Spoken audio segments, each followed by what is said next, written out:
ada keputusan bersama, ada nawar-penawaran. Ini kan tidak. Saya lihat di situ ini kan sebagai unsur paksaan dari pihak-pihak yang punya kepentingan di dalam.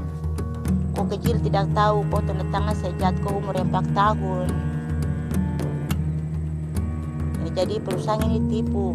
Dia tidak tahu kebun kelapa sawit ini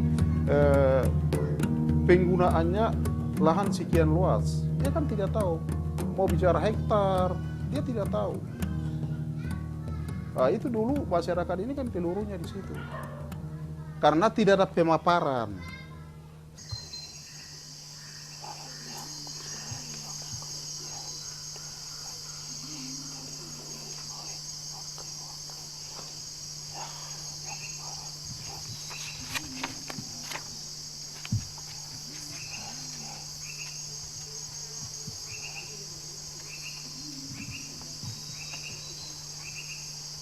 Kita banyak tawar mereka toh untuk kita sudah bisa masuk, tapi ada tekanan dari perusahaan, dari pemerintah daerah, ada yang jadi pimpinan untuk perusahaan yang ada tekanan-tekanan begitu bagi kami. Akhirnya dari situ kami pikiran sudah jatuh ke situ lagi, tidak untuk serahkan.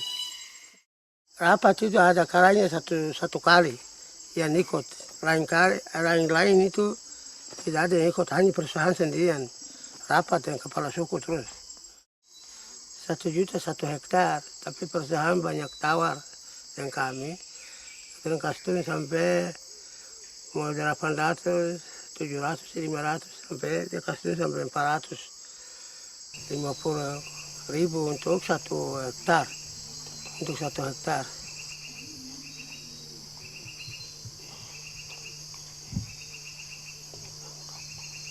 Pemerintah yang kasih, katanya kalau kita bicarakan sama perusahaan bilang ini yang pemerintah daerah dia kasih harga tetap begini sudah, harga 450 ini untuk per hektar. Hanya dari situ kami kewalahan di situ. Sebenarnya kalau menurut Bapak, itu saya sebagai tuan tanah dan saya punya hak. Jadi nanti saya yang bagi untuk perusahaan, tapi ternyata perusahaannya bagi pada saya, berarti saya orang pendatang. Akhirnya saya dapat 30 dan perusahaan dapat 70. Berarti saya rasa itu rugi.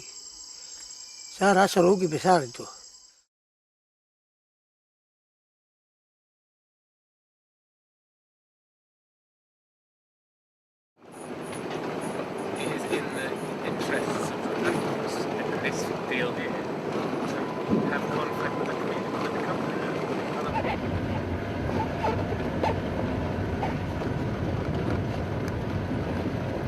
Dari perusahaan bilang ambil 4 hektar saja, ambil 4 hektar. Jadi ternyata 4 hektar itu dorang bongkar lebih daripada 4 hektar yang dorang punya permintaan. Sudah, saya lihat hutang itu sudah lebih, saya palang juga perusahaan, dia tinggal bongkar terus saja.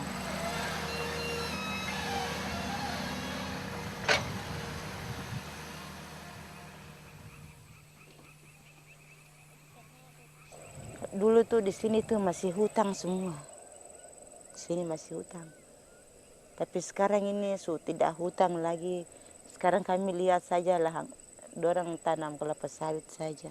Hutang tidak ada. Terpaksa suami saya ikut tanda tangan dalam surat perusahaan itu, tanda tangan untuk serahkan kelapa sawit. Saya punya nyong yang kecil juga, dia juga ikut tanda tangan dari perusahaan. Dia ikut tanda tangan, dia umur sejak 4 tahun. Kok kecil tidak tahu, kok tanda tangan sejak kau umur 4 tahun. Jadi perusahaan ini tipu. Jadi saya tanya di kantor, orang kantor bilang, anak ini tanda tangan sebagai bukti. Umpama kalau ke depan Bapak sudah habis, atau Bapak sudah meninggal, anak ini masih hak di dalam lahan kelapa sawit. Karena perjanjian kontrak ini 25 tahun. Kalau masih panjangkan lagi nanti 30 tahun di lahan kelapa sawit. Perusahaan ini dia janji bilang ibu, nanti ke depan itu ibu bisa lebih kaya lagi daripada sekarang. Sekarang ini ibu masih miskin. Nanti ke depan itu ibu bisa kaya lebih. Nanti ibu mau minta apa? Minta mobil, nanti perusahaan bisa kasih. Nanti ibu punya rumah tuh bisa mewah. Nanti tidak seperti macam begini lagi. Saya mau minta bantuan dari perusahaan untuk saya punya rumah. Bikin surat ke sana sampai sekarang tidak ada bantu apa-apa. Saya punya rumah sekarang masih ketinggalan. Saya mau lihat anak-anak sekolah, mau bangun rumah, tidak ada uang.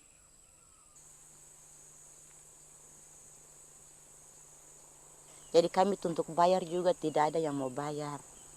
Sekarang juga kami masih hidup menderita di atas kami punya tanah yang sudah habis.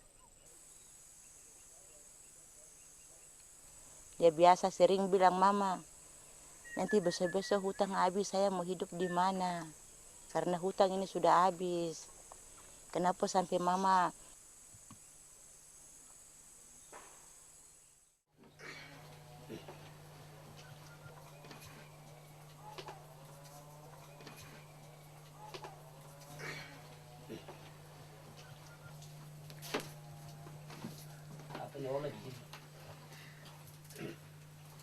Entah perusahaan ini dari mana.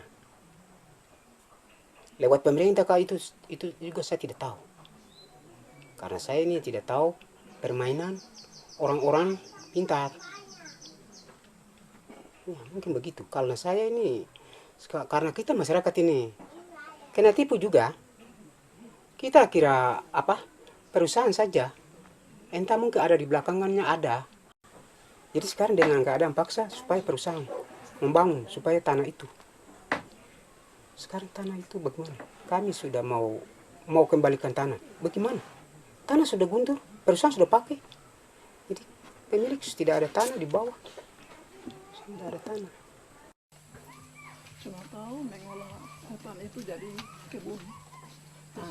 Jadi yang ambil kayu ini kami. Akhirnya dari pemerintahan itu dari Pemda datang. Dan juga dari Pemda juga sosialisasi tentang ini ya. Kalau kamu masyarakat di sini kalau mau buka diri untuk perkebunan kelapa sawit, pasti ke depan itu masyarakat ini hidup lebih bagus. Datang terus sampai akhirnya sebenarnya kami tidak terima itu. Tapi oleh karena arahannya bagus dibandingkan dengan daerah Indonesia lain, akhirnya bahwa kalau kita tidak terima ini, pasti kita ini mungkin keterbelakangan terus. Jadi lebih bagus kami terima saja.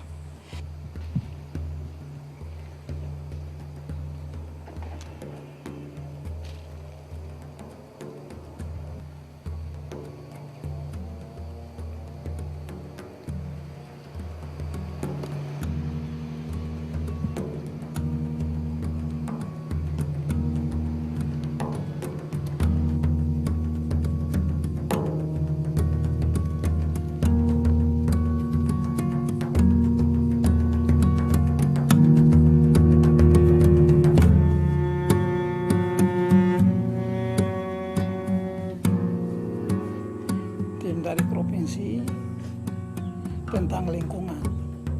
Jadi sementara ini dia datang dari sana ke sini, dia tanya, "Bapak, di mana letak perkebunan itu?" Nah, saya kasih jalan ini di sini, letaknya di daerah Modan. Jadi sementara sudah beroperasi, dia datang di sini tahun 2008 bulan September. Nah, ini perkebunan sudah dari Januari.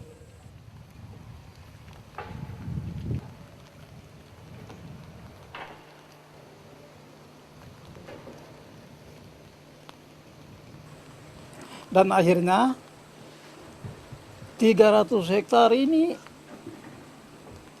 dalam perhitungan dari kehutanan itu dia rata-ratakan dapat hanya dari kedua marga ini hanya 50 juta.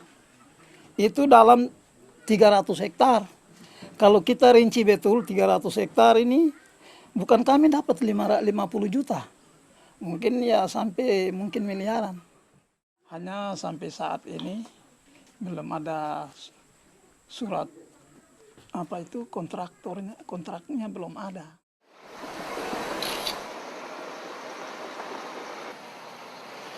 Dengan tingkat kesuburan tanah yang begitu baik di Papua, kami yakin dalam beberapa tahun mendatang, Papua akan menjadi salah satu pusat pengembangan sawit terbesar dan terbaik di dunia. Barang ini hutan sudah habis, barang ini tidak akan tiba.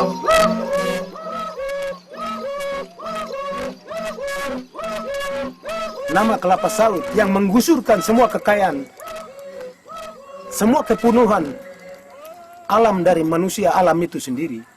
Dia memusnahkan semua kosong. Tidak ada satu titik yang baik. Sawit yang sedang direncanakan ini memang masyarakat punya potensi. Hutan itu harus ada pelindung juga toh antara negara. Katakan langsung kedatangan perusahaan Raja Wali ini itu bukan permintaan dari masyarakat, tapi itu permintaan atau keinginan besar dari pemerintahan provinsi dan kabupaten. Mereka sudah membuat MOU atau koordinasi antara pemerintah pusat dengan pemerintah Provinsi Papua. Nah, kami sudah menolak 3 kali. Ternyata keempat ini karena didesak terus oleh pemerintah kabupaten dan itu disetujui oleh Pak Menteri Kehutanan, maka itu sudah punya SK. Jadi saya pikir itu kami masyarakat seluruhnya walaupun bagaimana, tapi itulah karena sudah punya SK, kami sifat menerima saja. Masih ya dianggap belum menikmati dalam segi pendidikan, ekonomi, itu belum dikatakan bagus begitu. Ini pembangunan ini kami lihat ini bukan pembangunan tapi malahan menghancurkan alam. Mereka akan terlantar dengan pembangunan yang ini, pembangunan kelapa sawit ini. Sebab hutan yang di sekitar mereka ini, hutan itu adalah dapur makan mereka.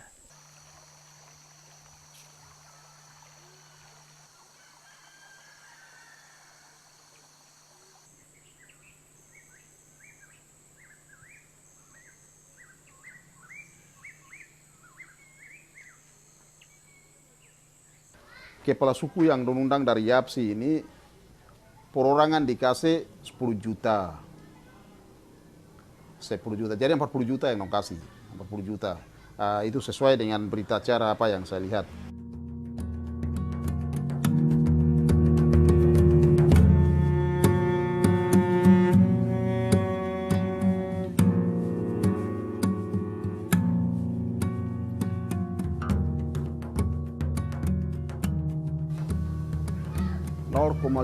ini tidak jelas. Itu kan dia pakai triwulan. Dia pakai triwulan. Jadi satu Ondoati 500.000. 500.000 itu untuk dia punya marga. Seandainya satu suku itu, marga itu, dorang 20 orang. Apakah 500.000 ini mampu untuk mereka menunjang kebutuhan mereka? Kan tidak kan? Sudah tunggu kemari sampai sekarang ini sudah 10 tahun lebih. Sinarmas ini hanya dia hidup dan dia kerja itu di atas perjanjian. Nanti kita selesaikan atau kita bayar hak ulayat atau kita ganti rugi kita bayar. Memang dia selama ini dia tidak mau. Ya, kita kasarnya bilang tidak mau. Dia selalu dia fokus ke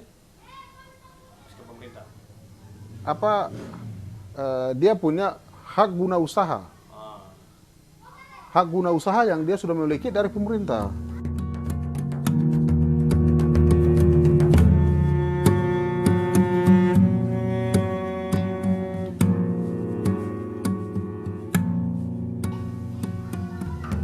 sudah saya serahkan, itu kan tuntutan rakyat. Yang 235 miliar, kalau itu, ini batas waktu ya, batas waktunya sampai batas-batas Desember. Sudah selesai Natal, tahun baru itu masyarakat susah untuk saya bendung lagi. Itu masyarakat akan tutup perusahaan kelapa sawit yang letaknya di distrik Yapsi Kaure akan tutup total.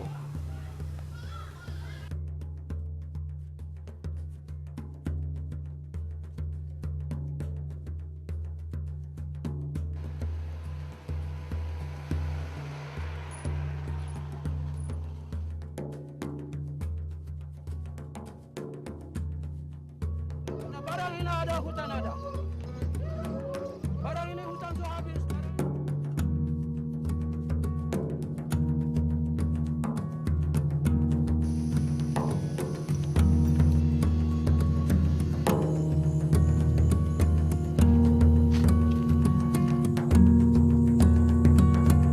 Kami semua orang Papua.